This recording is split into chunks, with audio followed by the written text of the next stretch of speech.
स्वाभाविक है कि बेमेल का गठबंधन, स्वार्थ का गठबंधन, पैसे का गठबंधन, जातिगत आधार का गठबंधन बहुत दिन तक नहीं चलता। एक आपके मित्र हैं, बोल रहे हैं कि हम घाटशिला आ रहे हैं और माहौल बदल देंगे पूरा। हमको तो लग रहा है कि उतना दूर से भागलपुर के मदरसा से वो बोल रहे हैं, उनको हिम्मत है तो यहाँ के मदरसा से बोले ना, घाटशिला के मदरसा से बोले। मुख्यमंत्री अपने से अपने मियाँ मिठू बन रहे हैं कि मैं सारे मुख्यमंत्री पर भारी, ये तो इनका अहंकार बोल रहा है, घमंड बोल रहा है। मैया लोग सवाल कर रही है कि आधा लोगों का नाम कैसे कट गया, क्या जवाब देंगी कल्पना भाभी, क्या जवाब देंगे हेमंत भैया? घाटशिला में उपचुनाव हो रहा है और ऐसे में राजनीतिक सरगर्मी तेज होती जा रही है और शुरुआत से ही एनडीए के जो भाजपा उम्मीदवार हैं बाबूलाल सोरेन, उनके पक्ष में मोर्चा संभाल कर यहाँ भानु प्रताप शाही पहुंचे हुए हैं। पहले दिन से चुनाव की घोषणा के साथ ही आप यहाँ डटे हुए हैं। सबसे पहले बताइए, माहौल कैसा देख रहे हैं अभी? माहौल भारतीय जनता पार्टी के पक्ष में है, अपने उम्मीदवार बाबूलाल सोरेन के पक्ष में है और जनता का विश्वास बाबूलाल मरांडी और चंपई सोरेन पर है और इसका रिजल्ट भी आपको ऐसा देखने को मिलेगा। यह मैं अपनी तरफ से नहीं बोल रहा हूँ, जो मैं देख रहा हूँ, जो मैं अनुभव कर रहा हूँ पिछले 15 दिनों से, उसी के आधार पर बोल रहा हूँ कि बड़े बाबूलाल मरांडी के अगुवाई में छोटे बाबूलाल सोरेन यह चुनाव जीतने जा रहे हैं। सीएम सोरेन भी पूरा मोर्चा संभाले हुए हैं, सोशल मीडिया पर देख रहे होंगे काफ़ी एक्टिव है घाटशिला को लेकर के। हाँ, अब औपचारिकता तो उनको करना है, औपचारिकता तो उनको करना है। मुख्यमंत्री हैं, वहाँ से बैठ करके केवल फेसबुक पर अपना पोस्ट डाल रहे हैं, लेकिन पिछले 6 सालों से उनकी सरकार झारखंड में है और कई जगह पर आप लोग आए हैं तो गांव में जब जाएंगे तो पानी के लिए लोग यहाँ 2-2 किलोमीटर तक चल रहे हैं। आज के तारीख में ये स्थिति है घाटशिला की। घाटशिला शहर में 500 घर का बस्ती है और एक चापाकल है, ये स्थिति है यहाँ की। नली बजा रहा है, पोल टूटा हुआ है, ट्रांसफार्मर जला हुआ है, डॉक्टर नहीं है अस्पताल में, मास्टर नहीं है स्कूल में, मृत्यु प्रमाण पत्र बनाने के लिए पैसे लग रहे हैं, थाना में बैठने के लिए पैसा लग रहा है, दलालों का अड्डा थाना और ब्लॉक बना हुआ है और ये जनता इस स्थिति से उब चुकी है।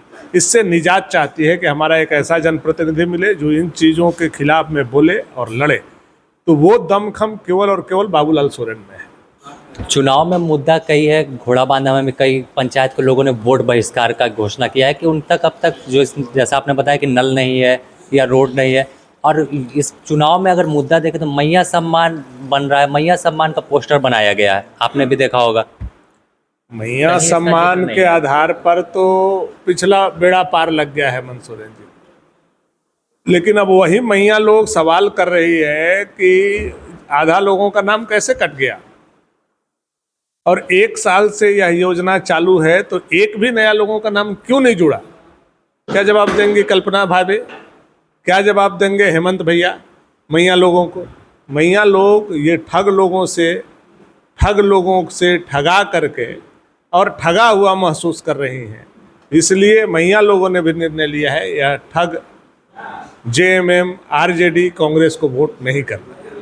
मतलब मैया मन बना चुके हैं अब। बिल्कुल बिल्कुल, आप गांव में जाएंगे, मैं जो बोल रहा हूं वह आपको अनुभव भी होगा। और अगर घाटशिला में देख ले, मेन मुद्दा क्या है, क्योंकि यहाँ पर काफ़ी पिछड़ा इलाका है, 71% से अधिक आबादी ग्रामीण इलाकों में रहती है, तो आप लोग किसे देखते हैं कि आखिर कौन सी वह कमी होगी जिसे दूर करने की कोशिश अगर आपके विधायक बनते हैं तो? देखिए, घाटशिला बहुत पुराना शहर है, यहाँ एचसीएल का कॉपर फैक्ट्री के नाम से यह स्थान फेमस हुआ करता था और घाटशिला सबसे बड़ा उद्योग धंधा का ये केंद्र हुआ करता था। कई जगहों से लोग यहाँ आकर के अपना जीवन जीविका चलाते थे। आज दुर्भाग्य यह है कि वह कॉपर माइंस बंद है। हमारे सांसद प्रयास कर रहे हैं, हमारा विधायक नहीं होने के चलते, राज्य में हमारे पार्टी के प्रतिनिधि नहीं होने के चलते वो कॉपर फैक्ट्री नहीं चालू हो पा रहा है। कई माइंस बंद है इस विधानसभा के, वो माइंस नहीं चालू हो पा रहे हैं हेमंत सोरेन जी के निगलिजेंसी के चलते और यहाँ के वर्तमान कोई जुझारू विधायक नहीं होने के चलते।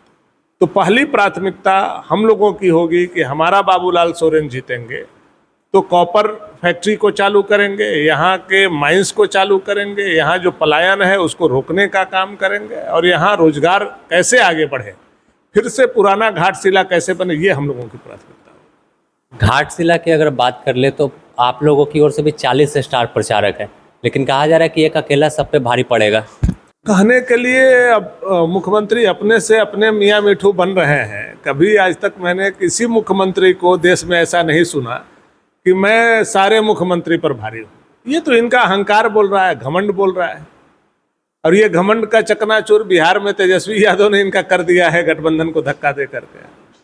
तो सब चीजें अब धीरे धीरे सामने आ रही हैं। पोस्टर से लोगो भी गायब हो गया वहाँ महागठबंधन में, झारखंड में। देखिए, स्वाभाविक है कि बेमेल का गठबंधन, स्वार्थ का गठबंधन, पैसे का गठबंधन, जातिगत आधार का गठबंधन बहुत दिन तक नहीं चलता। एक आपके मित्र हैं, काफ़ी चर्चा में रहते हैं, सवाल इधर से आप भी उठाते हैं, बोल रहे हैं कि हम घाटशिला आ रहे हैं और माहौल बदल देंगे पूरा। हमको तो लग रहा है कि उतना दूर से भागलपुर के मदरसा से वो बोल रहे हैं। उनको हिम्मत है तो यहाँ के मदरसा से बोले ना, घाटशिला के मदरसा से बोले। मैं तो उनको चुनौती दिया हूँ, आप आए घाटशिला के मदरसा से बोले, घाटशिला के मस्जिद से बोले, आप भागलपुर से क्यों बोल रहे हैं? भागलपुर से नहीं बोलिए ना। मैंने देखा उनका पोस्ट, वो भागलपुर के मदरसा से यह बात को बोल रहे थे। आप आइए यहाँ, चुनौती को स्वीकार कीजिए। वहाँ आप जेएमएम को धक्का दिए हैं महाराज आरजेडी से मिल करके, और यहाँ आकर के आरजेडी के लिए वोट मांगने में आपको दिक्कत हो रहा है, उतना दूर से बोल रहे हैं। डायनेमिक मुख्यमंत्री, डायनेमिक मुख्यमंत्री, डायनेमिक मुख्यमंत्री, डायनेमिक मुख्यमंत्री को राष्ट्रीय जनता दल ने धक्का दे दिया, और आप वहाँ भागलपुर में प्रचार कर रहे हैं। आपको तो डूब करके मर जाना चाहिए चापाकल में, कि आपका डायनेमिक मुख्यमंत्री को कोई धक्का दे दे और मंत्री टुकुर टुकुर देखता रहे। वैसा मंत्री को तो चापाकल में डूब के मर जाना चाहिए। जबकि एक मंत्री साथ में राजद यहाँ सरकार में। हाँ बिल्कुल, वही मैं बोल रहा हूँ ना। आज राजनीति में मोरल नाम का कोई चीज नहीं है। अगर मोरल होता तो कांग्रेस, आरजेडी सबसे पहले सरकार से यहाँ अलग होता, उसके बाद वहाँ गठबंधन को तोड़ देता। आप लोगों हटा रहे हो, लेकिन यहाँ मंत्री से इस्तीफा नहीं दिलवा रहे हो। आप जेएमएम को धक्का देकर के बाहर कर दिए, लेकिन अभी तक तुम यहाँ गठबंधन धर्म निभा रहे हो। तो ये जनता झारखंड की इतनी मूर्ख नहीं है कि आपको समझ नहीं रही है। घाटशिला की अब बात करें तो जयराम महतो भी यहाँ पहुँचे हुए थे और कई भाषण दे रहे थे, कह रहे थे कि सब ने लूट लिया घाटशिला को।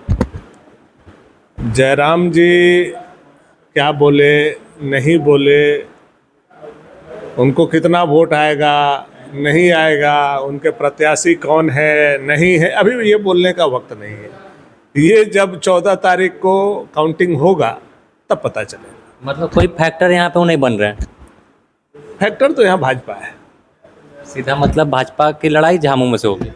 फैक्टर यहाँ भाजपा है, फैक्टर यहाँ बाबूलाल मरांडी और बाबूलाल सोरेन है। तीसरा कोई फैक्टर नहीं, बाकी कोई दूर दूर तक नहीं, कोई फैक्टर नहीं। अच्छा, तो कैची किस पे चलने वाला है? हमको नहीं लगता है कि यहाँ असरदार होगा। पुराना कपड़ा काटेगा तो हम नहीं जानते हैं। पुराना कपड़ा काट देगा। मैंने आपको इशारों में बताने का काम किया।